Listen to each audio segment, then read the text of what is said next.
Okay, my name is Abby Obenchain, and I am with Clean North, which is an environmental group based here in Sault Ste. Marie.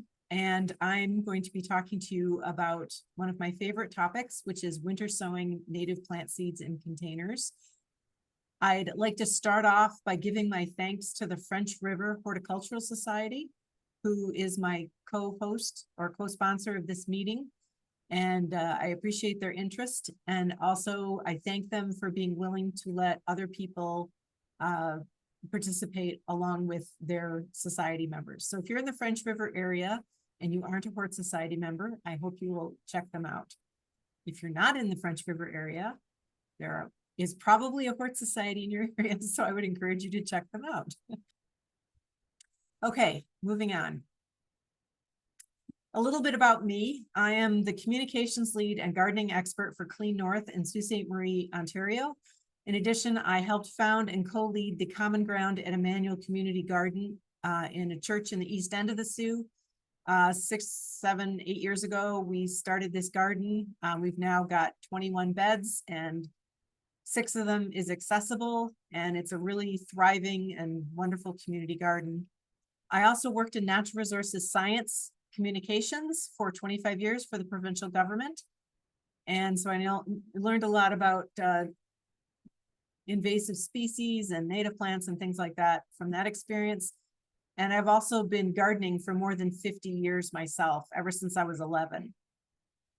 If you're ever in the Soo, come by, please message me through Clean North and come by my husband and I, our pandemic project was setting up a children's funky art garden outside the fence on our property. And it's got interactive activities for kids. So I encourage you to check that out if you're ever in the Soo. I'd like to give special thanks to the Invasive Species Center and Bruce Station Horticultural Society, both of whom gave me funding for my initial project, which was invasive species awareness and education, and the winter sowing grew out of that. And I have a long list of partners there that I'd also like to thank for their unwavering support during all of my efforts.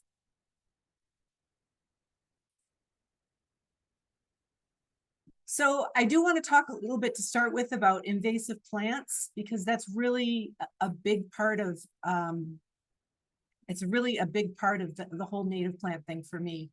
I got started on this because my husband and I love to take walks, and it's actually kind of a thing for us now. We love walking through natural areas in cities. I just find it really fascinating to do this. And so we do it a lot, of course, in our home city of Sault Ste. Marie, but if we're traveling to Toronto or London or other places, I love walking in urban natural areas and seeing what's going on. Unfortunately, a lot of urban natural areas, they're becoming completely dominated by invasive species. So for example, if you look at the picture at the left there, that's from a natural area in Sault Ste. Marie. It's just east of where Sir James Dunn High School used to stand. There's a wooded area there. And we walked through there this spring, and there was all these beautiful little trout lilies that are being completely overrun by yellow archangel. So I see not good things in the future for those native wildflowers. In addition, I recently read this article about how local forests are failing to produce the next generation of trees. And this was a U.S. National Park Service study showing that local forests are failing to produce the next generation of trees. Of 39 parks studied, 27 of the parks were deemed likely to fail at regeneration. So this is something people don't think about sometimes with invasive plants, is that once they dominate the understory, there's no native trees coming up. So the next thing that happens is, you know, when the forest overstory is gone, there's no native trees coming up in the understory to replace them. So it's a big problem. And that's not just a problem in the eastern seaboard of the US, it's everywhere. I always like to mention that a key culprit for urban natural areas is yard waste dumping. These are 2 yard waste dumps here in Sault Ste. Marie. The one on the left is in a natural area in the East End, where near the water treatment plant, where nearby homeowners truck their their yard waste in and dump it. You can see there's a huge patch of yellow archangel coming out from that one on the left. And then the one on the right is again at the natural area just east of where the high school stood. And that's a huge pile of goutweed coming out of a very apparent yard waste dump. So for me, the whole invasive plant issue is not just about the plants that we're losing, but for example, there's cascading effects. So loss of milkweed is contributed to a 90% decline in the population of eastern monarch butterfly in the last 30 years. It's globally endangered now. One bumblebee species, the American bumblebee, its population is down 90% in 20 years. Grassland birds are down 53% over 50 years. So it's a big problem. And there was this paper that came out in 2021 talking about how declines in insects and insectivorous birds are related. And that, of course, is related to loss of native plants. So it has far-reaching effects. So the antidote to the invasive species problem is native plants, or an antidote. It offers, one of the things I love about it is it offers a much more hopeful, positive focus. So, I got really tired of nagging people to get rid of their invasive species and don't buy invasive plants. And this provides a really wonderful, lovely, uplifting, positive alternative to growing native plants. Here I've assembled photos of 45 plants that are native to Sault Ste. Marie and Algoma. And this graphic is also available in the Sioux Algoma Bromine Stead Guide, which is on the Clean North website. So that's one resource if you're looking for ideas for what native plants to grow. And in addition, another great resource that I discovered while I was writing the Sioux Algoma Bromine Stead Guide is iNaturalist, because iNaturalist has all these naturalists are out there uploading sightings of plants, and they indicate whether or not they're introduced or native to the area. So that was really helpful to me to pinpoint what was native. So I want to talk a bit, before I get into the nitty-gritty of winter sowing, I want to talk a bit about definitions, because this is really important to native plant gardening. To do native plant gardening properly, you have to understand some key terms. So first of all, what is a native plant? Well, a native plant is one that grows naturally in a given area without humans having introduced it. So it predates European colonization. It is evolved to and adapted to the area's growing conditions. It's adapted to our native pollinators, birds, and other wildlife, and they are adapted to them as well. So a big caveat when it comes to native plants is that not all so-called native plants are native to everywhere. So I will refer to these other species that are native to Eastern North America, but just not, for me, the Sault Ste. Marie and Algoma, as pollinator plants or native adjacents or near natives. It's not bad to plant them here, but they're not native here. So these are 4 species. Blazing Star is only native to a small portion of southwestern Ontario. Magnolia, I have 4 magnolias. They're native to somewhere, but they're not native to Ontario. Pink turtlehead, we have white turtlehead here, but pink turtleheads are not native to Ontario.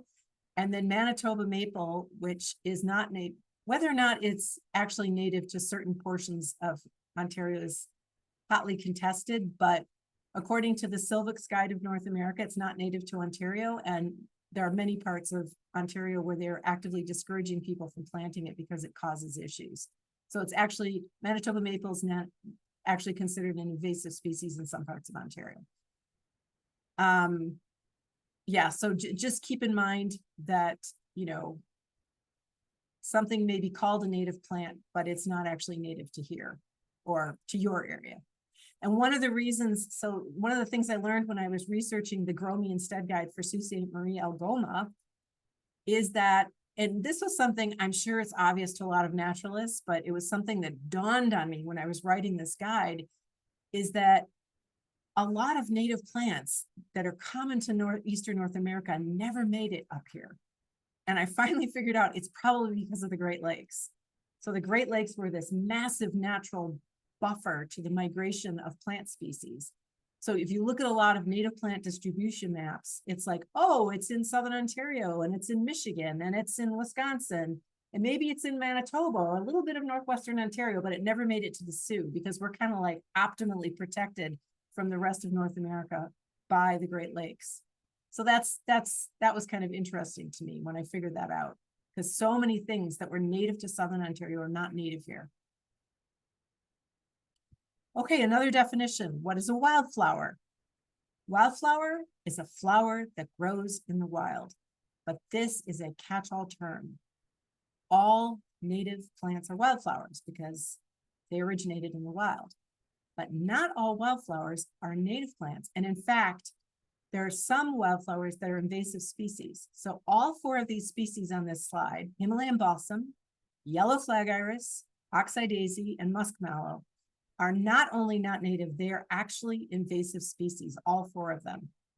So this is really important when you are buying seeds. If you see a packet of wildflower seeds, you really need to check the species because there are a lot of wildflower packets that contain non-native seeds or even seeds for invasives. A company that I highly recommend is Northern Wildflowers, which is near Sudbury. They are a fabulous seed seller and they have wildflower packets that are all species native to at least Canada and most of them to Ontario. Okay, another definition is nativar. So those of you who are avid gardeners are probably familiar with the term cultivar, which is a cultivated variety of a plant that we humans have bred for desirable features: flower color, fragrance, disease resistance, hardiness. A nativar, someone has taken one of our native plants and created and bred cultivated varieties of it. This is not bad, but the thing you have to remember about nativars, there's 2 key points. One is there is evidence that many of them are less useful to our pollinators, birds, and other wildlife. So for example, with the columbine, the fancy ruffled columbines are more difficult to get for the bees to get into. And there has been extensive research showing, or there's good evidence showing that coneflower cultivated varieties are less useful to pollinators. So the thing you have to remember is that something in a plant nursery or in a seed catalog might be called native when it's actually a nativar and it's not as useful to wildlife. So keep that in mind. I do want to make the point that not all non-natives are bad to have in your yard. If you love hostas, there's no prohibition against, they're not bad. They're not going to cause any harm. They don't escape into natural areas and wreak havoc. I do like to point out daylilies because the common daylily, that ubiquitous orange one that gets really tall and people plant them in long rows, is an invasive species. But the cultivars don't have those invasive traits. So those ones are actually benign. They're not particularly useful to our ecosystems. But just so you know, I just want to make the point that not all non-natives are bad. So if you find this confusing or you want to refresh your memory about all these definitions and terms and concepts, we do have a blog post on our website about all the intricacies of growing native plants. What's a native plant? What's a nativar? And so on. So why is understanding terms so important? Here's the thing. Understanding the terms will help you meet your objectives. So when you're doing native plant gardening, you really need to think about, what am I trying to achieve?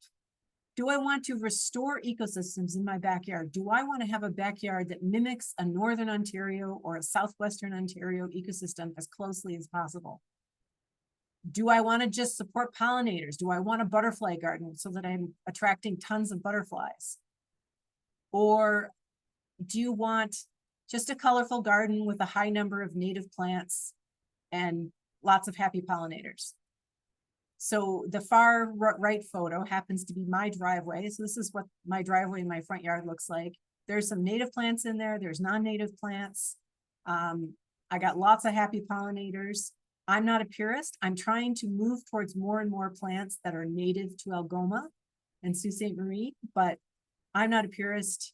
You know, there may be somebody who lives outside of town who's like, I want to recreate an ecosystem in my backyard. In order to do that, you need to know what's truly native. So this is a simplified decision tool that will help you optimize benefits to nature. So the vertical axis is location, so where something is native to, and then the horizontal axis is seed source. You really want to strive for the green zone where you've got species that are native to your region and the seed sources from your region. Now that can sometimes be difficult to do. For some people it's easier. I mean, if you live in rural Echo Bay outside Sault Ste. Marie and you know tons of people with rural property, you can wander around and collect local seed easily. If you live in Toronto, that's a little bit more challenging. What you want to avoid is having, if you look at the little alien in the lower left corner, is seeds from another continent for invasive species. That's the worst possible thing to do. So your best bet is native species from local seed because it's adapted to local conditions. And that's the thing about local seed. Those plants are, the seed from those plants is adapted to your growing conditions. Now, climate change is going to complicate things. Some of you may have noticed that we recently got new seed zones. And there's actually been research done in Ontario. Some of my former coworkers did research on moving white pine seed sources further north in anticipation of climate change. So that's going to add a level of complexity of things. But the bottom line is, if you have a friend in Southern Ontario who sends you seeds for Blazing Star and you grow them in Sault Ste. Marie, there's a pretty good chance they're going to do okay. I just don't know if I would grow them in I don't know if I would grow them in Moose Factory. Another thing to keep in mind when you're choosing species is that you might explore the idea of helping specialists as well as generalist pollinators. So I think most of us, well, there's a lot of pollinators that make use of a whole bunch of different plant species, but there are others that really have a specific requirement. Most people are familiar with the relationship between monarch caterpillars and milkweed species. But there are other butterflies. So for example, the West Virginia white butterfly, which is a species of special concern in Ontario, and it needs the two-leaved toothwort to reproduce successfully. And then the black-eyed Susan plant has a special relationship with the silvery checker spot butterfly. So that's just something to keep in mind, is that, you know, maybe find out a couple of pollinators that are at risk in your area. In Southern Ontario, you could plant the native lupin to hopefully one day bring back the Karner blue butterfly, which is it's extirpated in Ontario, but who knows, maybe it'll come back someday. Excuse me. So you can have, one of the great things about native plant gardening is that you can have a spectacular garden with native plants, or at least more native plants. So for somebody like me, I'm not just a naturalist. Like I'm not, you know, I'm not this really technical naturalist who's really obsessive about bringing in certain pollinators or whatever. I'm like, I love flower gardening. But what I've learned is that you can have a spectacular flower garden, with native plants. So on the left, I have 6 species that are native to Sault Ste. Marie and Algoma, and probably much of Northern Ontario that I wanted to share. So we have the upper left, spotted Joe pieweed, wonderful butterfly magnet. Then we have white turtlehead. Oh, this is my new favorite plant, and it winter sows very readily. The second row on the left, we have Pearly Everlasting, which is a beautiful border plant. I had it for the first time this summer. It looked so great along the border of my garden. And then we have swamp milkweed with its relationship with monarch butterflies. In the lower left, we have Eastern red columbine, which is native to much of Eastern North America, and New England aster, which just has stunning flowers, and the bees love it. And one of the great things about New England aster, it blooms into October. So that's pretty cool. And then over on the right, we have anise hyssop, gray-hooded coneflower, oxeye sunflower, great blue lobelia, Culver's root, which in my yard has the greatest diversity of pollinators, so many different kinds of bees on it, and purple coneflower. One of the interesting things I've learned about purple coneflower is it's not native to any part of Ontario, which really surprised me. But once again, it is a wonderful pollinator plant and it is native to Michigan, so I don't think it's bad to plant it. But I include it because the butterflies love it. So that's why I included it. So a key issue for those hoping to plant more native plants is finding them. It can be really tough. So here in Sault Ste. Marie, we don't have, like, I saw on Twitter the other day, someone was like, oh yeah, I only shop at native plant nurseries. And I was like, yeah, right, okay. We don't have native plant nurseries in Northern Ontario. It's really important when you're shopping for native plants to be aware that many garden center staff may not realize that some plants are not native, that some plants are nativars and so less useful to pollinators, and some plants are even invasive. My husband and I went to almost every nursery in Sault Ste. Marie on Mother's Day, and every single nursery we went to had at least one invasive species for sale. So you really have to be careful about and double check online before you buy. Now, Canadian Tire used to have a native plant display every year. In the last 2 years, they haven't had it. And I did call them last year, and they said that individual Canadian Tire store managers are responsible for their plant choices. So if you want to contact your local Canadian Tire store, probably in the next month or two, and ask them to carry plants, maybe they'll respond to that. If you are still having difficulty, and I'm just giving you some options in case winter sowing doesn't work out for you or you end up not doing it. Onplants.ca is a fabulous online native plant seller. Their plants are reasonably priced. They ship them beautifully, and they come very healthy. I'm super happy with what they do. So my answer to the native plant sourcing dilemma is winter sowing. So this is one of the trailer loads of plants that we produced in the last 2 years.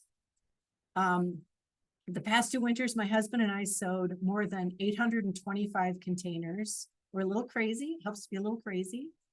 This allowed us to produce conservatively 4,000 plants at very, very low cost per plant. We gave away or sold thousands of plants, which was just amazing. So exactly what is winter sowing?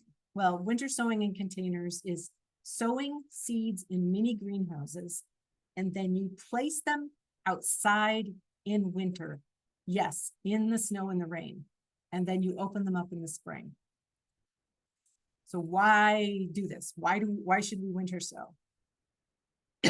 Most native plant seed need a period of moist cold that is called stratification.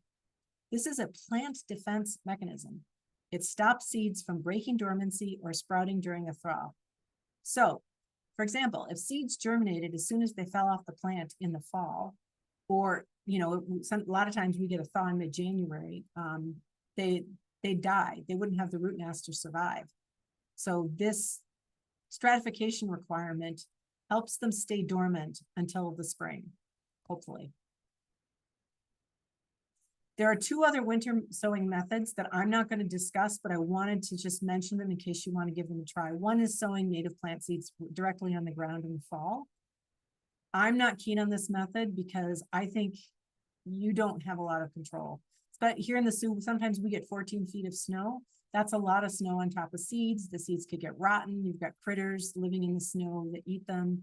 I'm just not a fan. I want more control than that. There's also the refrigerator method where you can put seeds on moist pieces of paper towel and then enclose them in a Ziploc bag and put them in your fridge. But this is too fussy for me. I don't have room in my fridge. And we have a giant refrigerator outside our door, so I just don't see the point of doing this. However, the principles are the same. It's a period of moist cold. Where this method could come in useful is, say you get really busy and you can't get stuff stratified in time, and you're like, oh, I really wanted some Pearly Everlasting, or, I really wanted this and I didn't get around to it. You could do it in April or May and see how it goes, because you're simulating winter conditions in your refrigerator. You could do it in July if you want to. So where do you get your seeds? My key caveat with this is please do it ethically. There are ethical rules around collecting seed. Don't collect in parks and protected areas. This is prohibited. Don't collect on private land without permission, and never remove more than, say, 5 to 10% of the seed supply from a given patch of plants. Leave some for nature and for the, the birds to eat and whatnot. Once again, Northern Wildflowers is a fabulous purveyor of native plant seeds. Highly ethical company. I can't recommend them enough. There are other Canadian seed sellers. If, Northern Wildflowers is out of something, you may be able, I found a little seed seller in Toronto that had some native plant seeds for sale, or you could try even West Coast Seed. Their seed would probably do fine here. You can trade with friends or fellow gardeners, get involved in a hort society, go to Seedy Saturday. So there's a whole bunch of different ways you can get seeds. Just my big recommendation is try to get Canadian source seeds, because when you get seeds from other places, that can lead to problems. So when do you collect seed? I was in Illinois at Christmas. They're, Northern Illinois, they're a little bit behind us, probably similar to Southern Ontario. And every time we went for a hike with my sister, I was collecting seeds for her to do winter sowing. So you might even, depending where you live, you might even be able to still find some seeds.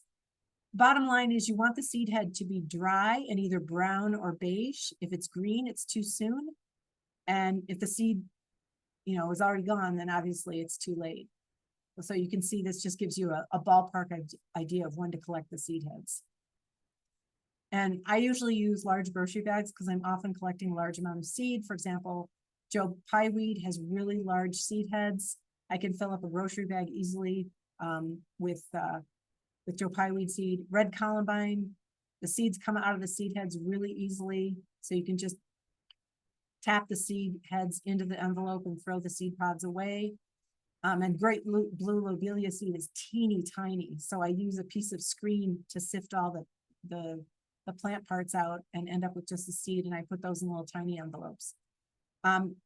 If you want to get really serious about it, it's not a bad idea to track where your seed came from. That's called the provenance, or the origin of, where did the seed come from? Because if you're ever trading with other growers, some people are really picky about this. They want 100% certainty. They want to know where their seed source came from. So it's good to remove as much of the chaff as possible. So the chaff is just anything that's not seed. So that's bits of stem, bits of leaves, bits of petals.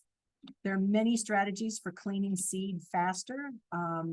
I've had some success it really depends on the individual species, because all of them produce different types of seed heads. A salad spinner can work, a spice jar. You can take 2 bowls outside and pour the seed from one bowl to the other in a breezy day, and the breeze blows the chaff away. You can use different kinds of screens or sieves. If you have a small amount of seed, you can put it on a folded piece of paper and blow the chaff up the piece of paper, and the seed stays behind. My one warning is, never open a bag of milkweed seed in the house because you'll be chasing snow for days if you do. But what I actually do with milkweed is, and I'll just say, I wear a mask, actually a face mask, when I do seed, because there's so much, you wouldn't believe how much bits of stuff is flying around. And I will get out a vacuum hose, and I'll kind of tuck the vacuum hose under one arm, and then I kind of knead the milkweed. I'll stand there for 10 or 15 minutes and knead the milkweed, and the fluff all pops up, and I kind of grab it with the vacuum, and the seed all drops to the bottom.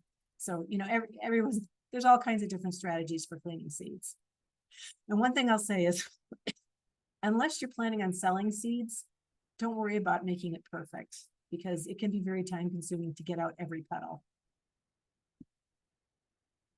If you'd like to know more on collecting native plant seed for winter sowing, there is a blog post on the Clean North website that outlines all this information, so you don't have to remember it even. Can you winter sow non-native plants and vegetables? Yes, but I strongly recommend that you look up the instructions for the species you are trying to start or considering starting, because winter sowing is not worthwhile for every species. there are some species where it's just not bringing you any benefit, you know, for seeds that don't need winter stratification, for example. I mean, you could do it just to grow lettuce early, you know, if you wanted lettuce to come up and you wanted to have mini greenhouses with lettuce in them. And whatever you do, just make sure non-native is fine, but just make sure you're not growing any invasive plants.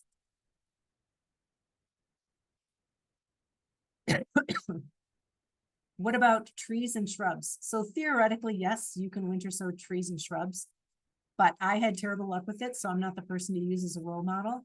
I think part of the problem is that some tree seeds can have very long germination periods, even 18 months. And I don't really want to babysit seeds in containers for 18 months. The other thing is that, like, I mean, I live in Northern Ontario. We do not have a shortage of white pine or balsam fir or, you know, white spruce. We have plenty of those. So I don't really feel a need to winter sow them. However, if you live in Southern Ontario and you come across some tulip tree seed, I would be very tempted to try and winter sow those. And I did collect some seed from one of my magnolia trees, and I'm going to try winter sowing them because magnolia trees are really hard to find here. And everybody sees photos of my magnolias and they're like, so I'm going to see what happens with that. So what kind of containers can you use for winter sowing? This is very flexible. There are many options. So anything clear plastic is good. So juice jug, a large water jug, like people, you know, when they take water out to their camp or their cottage, vinegar jugs, 2-liter pop bottles. You can even use, this is what we used a lot of last year, is windshield wiper fluid jugs. The fluid inside the windshield wiper fluid is water soluble. So as long as you rinse it thoroughly, there's no problem using it for winter sowing. I wouldn't use oil jugs because those are not water soluble, very difficult to clean. And you can also use clear plastic bins with lids. You can also use yogurt tubs and put plastic over it with a rubber band or duct tape them on. So it's very flexible. There's many different types of containers you can use. So preparing the jugs. So what you need if you're using jugs, they need a way for snow and rain to get in. They need good drainage and they need protection from critters. So you want to drill some additional holes in the top. You're going to throw the caps away because you want rain and snow to get in. So you're going to drill some extra holes in so it doesn't just have the one hole at the top. Then you're going to cut it around the middle, maybe 5 inches up from the bottom, and leave a 3-inch stretch that's uncut below the handle to act as a hinge. So in the spring, when you need to open them up, you can just pull the duct tape off and you can just pop the lid backwards. And then I slash an X across the bottom for drainage because drilling holes in thin plastic is really a big pain. It's not fun to do. So with that, I just ended up slashing X's to save myself some time. So when it comes to plastic bins, same thing. You want lots of precipitation holes in the top so that, you know, if you've got cups in the corners, they're going to get wet if it rains or snows. You want good drainage in the bottom. So this is what I ended up doing a lot of this past season because I got frustrated having to repot so much stuff when spring came. So I thought, why don't I already start with things in individual pots? So I really like the bin method. That worked out really well for us. And for the plant pots on the inside, don't buy new pots. Like you can use margarine tubs, you can use yogurt tubs. Nobody likes to throw away yogurt tubs. If you post in a zero waste group on Facebook, does anybody have yogurt tubs? You're going to find people who've got yogurt tubs. I even use Tim's cups. Like I had people giving me Tim's cups. They're not fantastic. They can get pretty mushy in the spring, but I mean, they're just getting thrown away. So, you know, I was trying to avoid having to buy. Nobody should be buying plant pots. Nobody should be buying plant pots.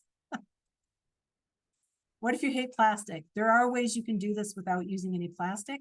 So this person has used bricks and 2x4s and screening. And I would imagine it probably works pretty well for them. So there's lots of options for containers. Just make sure it has to have light. It has to have a means for moisture to get in. It needs to have drainage and there needs to be some protection from critters. So what should you sow? Or sorry, when should you sow? This varies a lot depending on the species. Individual species have different stratification needs. So for example, milkweed is extremely forgiving. You can even plant milkweed without stratifying it, and you'll probably get some germination. Culver root, on the other hand, requires 90 days of stratification. So it really depends on the species. You're going to have to look it up. I do a ton of species, so I wasn't too particular. Like, I was not looking up every individual species. I probably sowed 50 species last winter, and I just did it all. And I had really good luck. I had like 80 to 85% germination. That's how many of my pots actually got plants in them. When do you do it? So like here in the Sioux,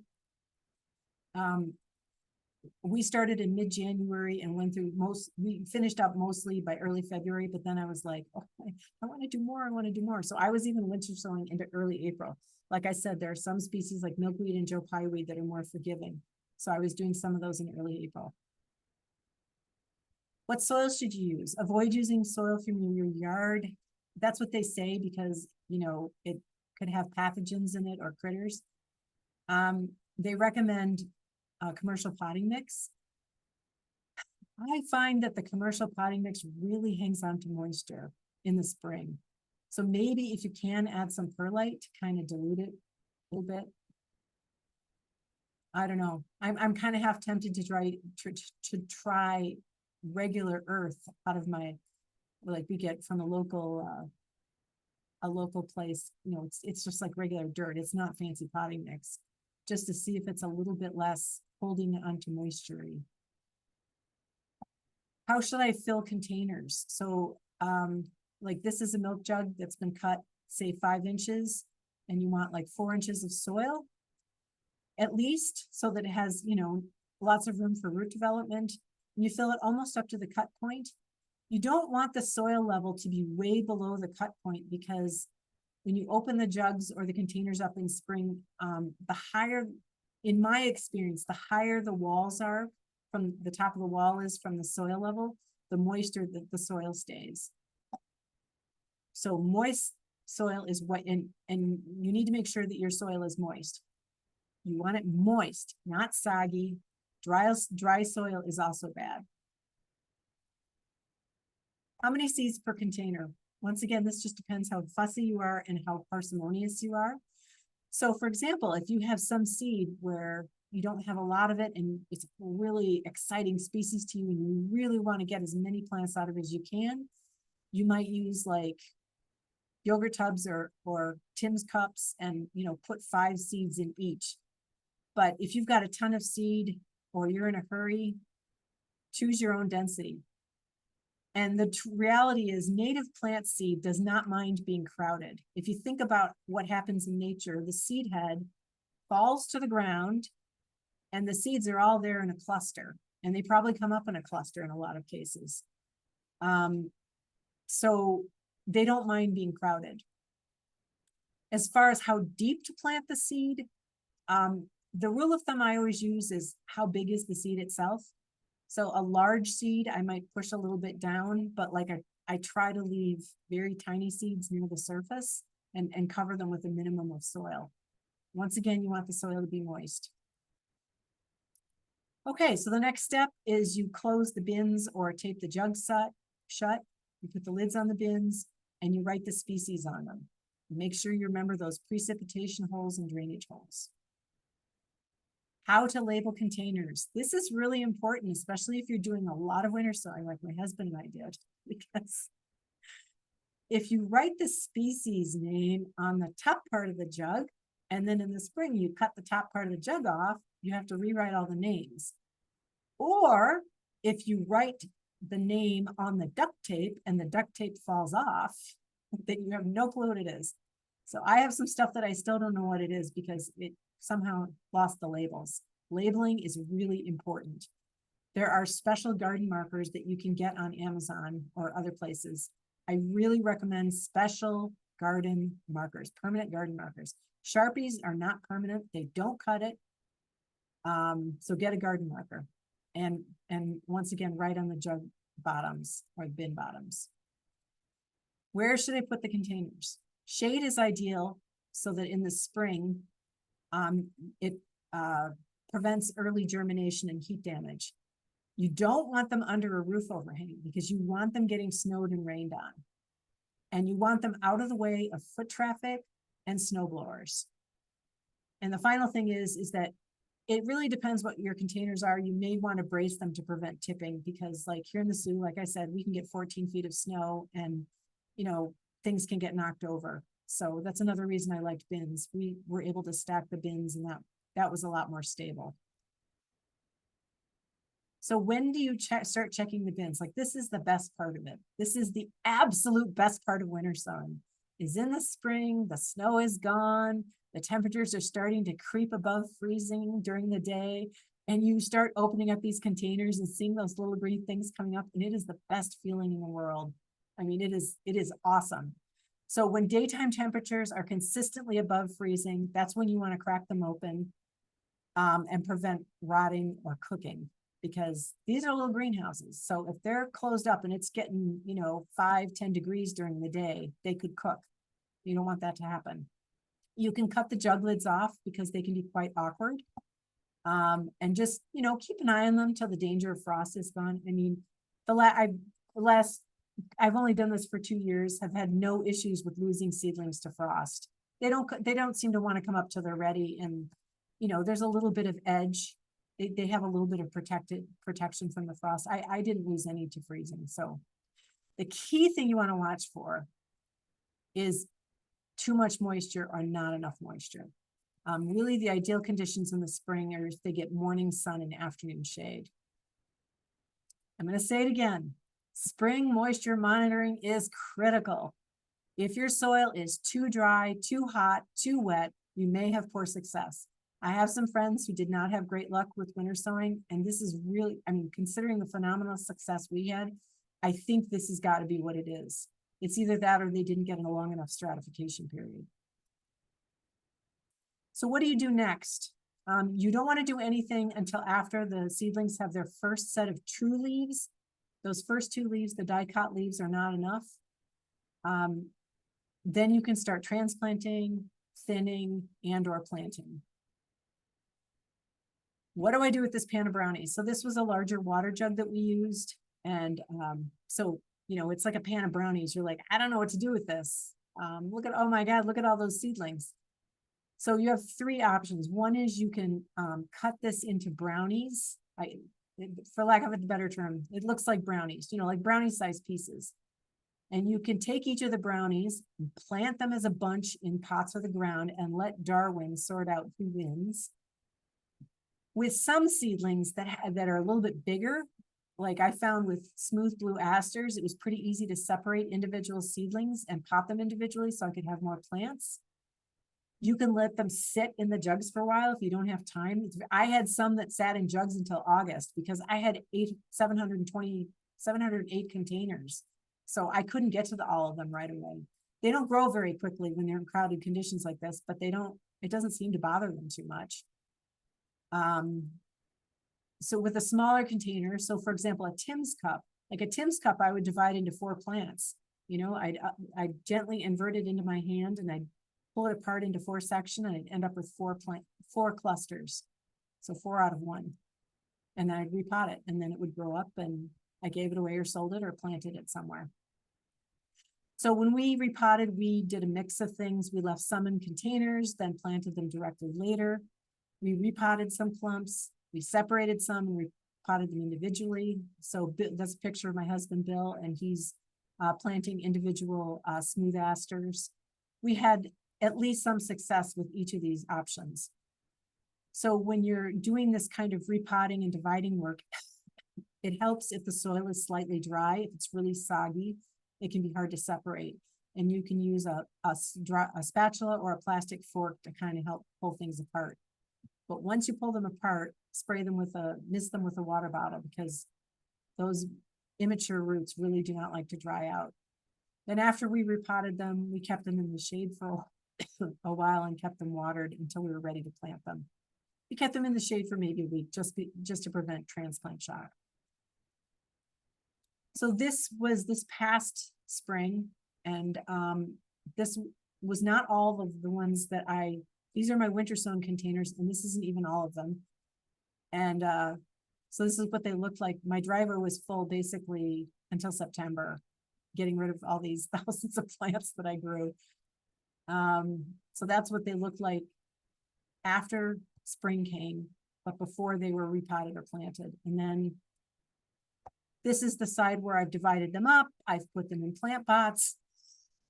These were ready to give away or to sell to people. And like I said, as long as I kept them watered, they were perfectly fine sitting there in my driveway. They didn't grow super fast, but they did fine. So where to plant? It is important to do some homework in terms of matching the species to the site. I can't possibly tell you where to plant all the many native plant species, so you just need to check online. They do vary in what they like. Some are more forgiving than others. So, for example, swamp milkweed, you can tell by its name that it tolerates occasional flooding, but I have it planted in very dry places too, and it does well in the dry places as well. There are some like black-eyed Susans that tolerate part shade, and some others like oxeye sunflower that really don't like shade at all. So light requirements is another one that you need to take into consideration. A key caveat is keep in mind that native plants can get much taller in your yard. I'm really frankly kind of shocked by how tall some of them get. My New England asters got like 8 feet tall in my yard. And I think it's because they're being looked after and they're in the rich soil of your yard as opposed to being ignored out in the bush. That's my theory. So keep in mind that native plants grown through winter sowing will be hardy, but they may need some tending the first couple of years, and they may take a couple of years to flower. Some will flower the first year. I've seen oxeye sunflower, anise hyssop. What else? There's one other one. Oh, some of the asters I've seen bloom sitting in pots the first year. But most of them probably won't flower in the first year.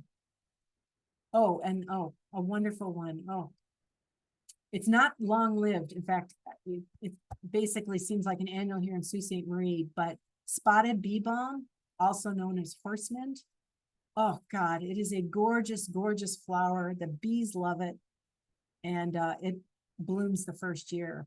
But here in the Sioux, you kind of have to treat it as an annual. It doesn't seem to persist very well. I don't think it likes getting soggy when you have too much sun.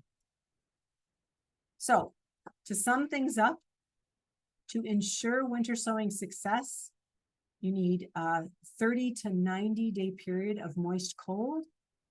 You need clean soil, although that one I'm on the fence about that one. I'm tempted to really try using some yard soil in some of my winter sowing to see and compare what happens, just because that potting mix is so moisture retentive. It needs access to light. It needs access to snow and rain. It needs good drainage, some protection from drying out, from sogginess, from critters, from traffic, from spring cooking. So making sure it gets open in the spring, and tending after transplanting to individual pots of the ground. So keeping an eye on it, and the right planting site, soil type, light level, etc. I'm going to mention again, spring moisture monitoring is critical. Consistently dry is as bad as too soggy. So these are all photos from my garden. It is a pollinator mecca to the point where I think I mentioned I have a garden outside my fence where there's a public pathway, and in late August, sometimes kids are afraid to walk the path because there's so many bees that the kids are like, there's bumblebees everywhere. I love it. I'm not afraid of bumblebees, so it doesn't bother me, but it's really a rewarding thing. So you don't have to remember everything you've heard tonight because it's all documented on our website in this Grow Native Plants Through Winter Sowing blog. If you have any questions at all that come up later, feel free to email me through the Clean North website. Just go to Clean North, find our email address, and it will get forwarded to me, and I will be happy to answer questions. So a couple of things. The first thing I'm going to do is thank everyone for participating. I'm really glad you're all here, and I hope that you all have a successful winter sowing experience. You are going to have an opportunity to ask questions, but our meeting coordinator, the guy looking after the tech, was supposed to pick somebody to win the seeds. I'm wondering if you were able to do that, Bill. Did you pick somebody who's going to win the packets of seeds? Can we do that before we get to the questions? I did. I had a very scientific method. While I was sitting here listening to your talk, I put everybody's name on a piece of paper. Tim Kelly is the winner. Congratulations, Tim. So, Tim, in the chat box, you will see a message to everybody. Please email Clean North at info@cleannorth.org, and we'll make contact and get your mailing address from you that way. So congratulations, Tim, and thanks everybody else. We had 47 participants on the call tonight. Okay, so I do see some questions in the chat, so I'm going to, and I know where to find Tim. So I do see some questions in the chat, so I'm going to go through those quickly, and then if anybody else has any questions, they can chime in. Question number one is it okay if the bins are completely covered by snow in the winter? Yes, absolutely. In fact, in April, remember how warm this spring was, everyone? Climate change, thank you. I don't like it. Anyway, I piled up all my bins up against my house on the north side of the house, and I dug snow out of the yard and covered my bins in snow because I was trying to keep them cold a bit longer. And Abby, remember the first year we did them, we had them on the back patio that gets a lot of sun from the south. I had to keep running the snowblower in the backyard and piling snow on because we had radiant heat coming off the bricks in the patio. It kept melting off. We're moving them into the north side of the house this year. I'm going to stack the bins actually in our utility trailer, and I'll be able to keep snow piled up, and it'll be shady in the spring. Yeah. Have you ever winter sowed trout lilies? Do you know where you can get seeds? That is an excellent question. I have never had any. I tried winter sowing some spring ephemerals, Spring Beauty was one of them, and maybe blue bead lily. I can't remember, a couple of them, and I didn't have any luck. I haven't tried trout lilies per se. Where can you get trout lily seeds? I don't know. I don't think Northern Wildflowers has them. You could check and see, but that's something that's something that I actually want to explore more, because a lot of the species I focus on are ones that bloom in the summer and the fall, but I don't really have a lot of experience with, or haven't had great luck with the limited amount of spring ephemeral wildflower sowing that I've tried. So that's something I need to look in. I'll make a note. And that was Chris, and I will try and get back to you about that. Okay. This was awesome. Thank you so much. Okay, let's see if there's any more questions. Abby, you got one from Delphine. Do you have to water at all through the winter? Okay, that's a really good question. So it depends. In Sault Ste. Marie, probably not, because we get so much snow. So, my winter sowing bins are covered with snow. It depends on the year, but at least to the end of February, sometimes to the end of March, sometimes into April. I mean, the craziest winter we had snow until Mother's Day weekend. That was about 25 years ago now. So sorry, I was just writing something else down. However, if you live in Southern Ontario, and like my one friend, she lives Kitchener, someplace like that, and she didn't have great luck, and that might have been part of her problem, was that it might have actually been too dry in the wintertime, because they don't have snow cover all winter long. So if you kind of got to keep an eye on them. I don't have to keep an eye on them because they're under snow, but like in Southern Ontario or someplace doesn't have snow all winter long, you might need to pop them open occasionally just to see what's going on, because you don't want them completely dry. Okay, someone asked about orange daylily. Yes, my opinion is you should get rid of it. And good luck getting rid of it, because see here, okay, here's my invasive species speech in a nutshell. Why should we get rid of invasive garden plants? even if we think that we have them corralled, because nature will outsmart us. Invasive species will outsmart us. They are very clever. And you're not going to be in your house forever. So the people come after you may have no idea it's not an invasive species. They might give it away, they might sell it, they might plant it someplace where it shouldn't be. You know, people think that they can corral invasives, and you just can't. I mean, we are lucky. Here in Northern Ontario, we're lucky because we have invasive species issue. It is nothing like Southern Ontario. Like, no, I mean, Toronto, their ravine systems are being ruined by Norway maple. Norway maple is the worst invasive species in Toronto. And nobody up here gives Norway maple a second thought. You know, I see people planting Norway maple all the time. It's a terrible, terrible, damaging species. So if you have any invasive plants, please get rid of them. It's not worth it. They will escape. How to get rid of goutweed? So good question. Okay, let me ask the question above that first. Some of the containers look opaque. I'm not sure what kind of bottles that means. So, okay, opaque containers. So we had some, you can't get clear milk jugs here, but you can get some white milk jugs. So the first year we did winter sowing, we actually used some white milk jugs. And then when spring came, we just made sure that we got the top off soon enough so that, actually, I think we cut windows. So what we did is we cut windows in some of the opaque containers and taped a little bit of plastic over it so that there would be at least some light coming in. I'm a little uncomfortable with Javex just because I don't know how easy it is to get them clean. I don't know. I think I'd prefer you get some free windshield wiper fluid jugs from a gas station before doing that. Getting rid of goutweed, cut it to the ground and cover it with a tarp for 2 years. That's the best way to get rid of goutweed. Recommendations for dry sandy soil. That's a difficult, email me through Clean North and I'll give you some recommendations. I don't really have time to give you the answer, the response that deserves.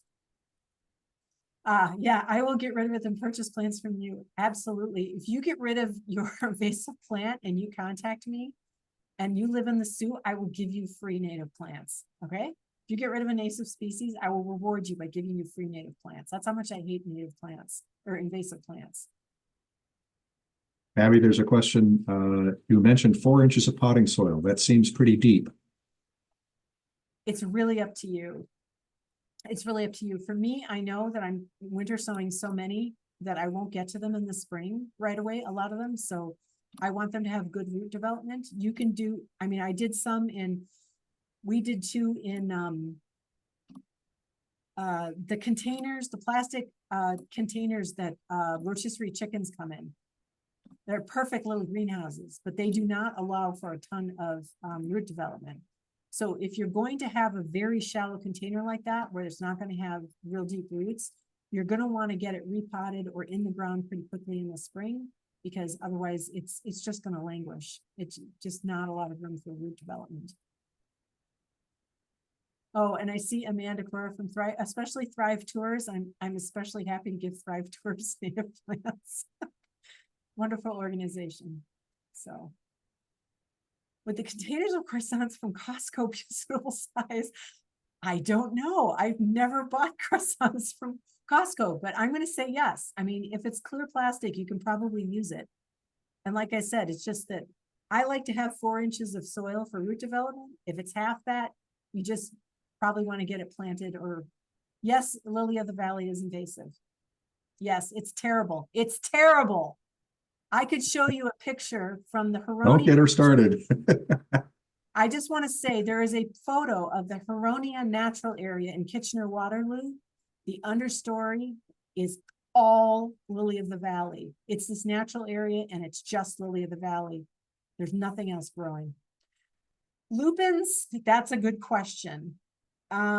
So the thing with lupins is some of the states in the US have declared lupins invasive.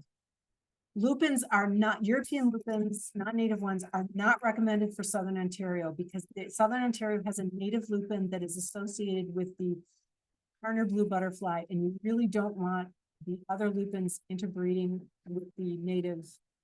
So you want to keep lupins out of southern Ontario. Northern Ontario, it's what's the word I'm looking for? It's a judgment call. It's not settled. I would say it's not settled. I've had naturalists here tell me, I don't worry about lupins because, and I've observed this in my yard. I had lupins in my yard and they get eaten by something. Something chews the bejesus out of them and they look horrible. I don't actually like lupins anymore because the foliage looks terrible by the middle of the summer. So I'm slowly getting rid of them and replacing them with, for example, false blue indigo is a nice alternative to lupins. Blooms around the same time, similar flowers, native. It's not native to here, but it's native to the US. So that's another one. How much height above the soil should the lid be? I don't think it really matters. That's a really good question because I don't know. I had quite a bit of variation. I think it's probably good to have a little bit, like, probably at least an inch just to allow for airflow. Otherwise it might get mildewy if it gets warm. So I don't know that question.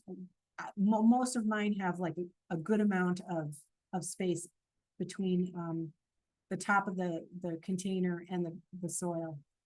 And the way the timing works in the spring is by the time the plants are an inch and a half tall, you've probably already taken the lids off.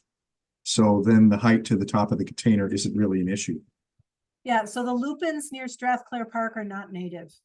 My decision has been with lupins is because Minnesota and some other states have declared them invasive. I'm slowly ridding my yard of them, but they're not the worst invasive. And the other thing to keep in mind with invasive plants is there are degrees of invasiveness. So there are, like forget-me-nots are invasive, but they're not the worst invasive species in the world. They don't, they're not, there's levels of invasiveness. Phragmites, Japanese knotweed, we're talking, those are the powerhouse, terrible invasive species. Periwinkle is one of the worst invasive species in Sault Ste. Marie. Do not plant periwinkle. Yellow archangel is terrible. Don't plant that either. Okay, once the lids are off, they stay off. It depends. It's a judgment call thing. It just depends. Like this past year, we had a really early spring and it stayed consistently warm. So it was like really easy decision making. The lids came off and they stayed off because it got warm in the Soo in April and it never got cold again. But you might have like, we had some serious problems here in the Soo, I'm gonna say 4 or 5 years ago, because we had like warm weather in March and April, and then we had a freeze June 15th or June 10th or something crazy like that. So the problem with Sault Ste. Marie is that we're really unpredictable, especially under climate change. So I would say once the lids are off, they can stay off if the weather is consistently above freezing during the day. But if there's going to be a hard frost, I'd probably put the lids back on. Can you recommend a native ground cover for a gentle sloping hill? Yes, wild strawberry. So I have a gently sloping hill down to the very gentle. It's not really a hill at all, but the grass grows terribly down by the street in our front yard, and I'm replaced it with wild strawberry, and it looks, I mean, you have to weed it, otherwise it looks really weedy, but it looks great. I'm super happy with that, how that turned out. And in the shade, wild ginger is another one, foam flower. There's some others. I can probably make some other recommendations, but I just can't remember them off the top of my head. But those three, wild ginger, foam flower, wild strawberry. Those are all good ones. And a pearly everlasting would be another one. Any more questions?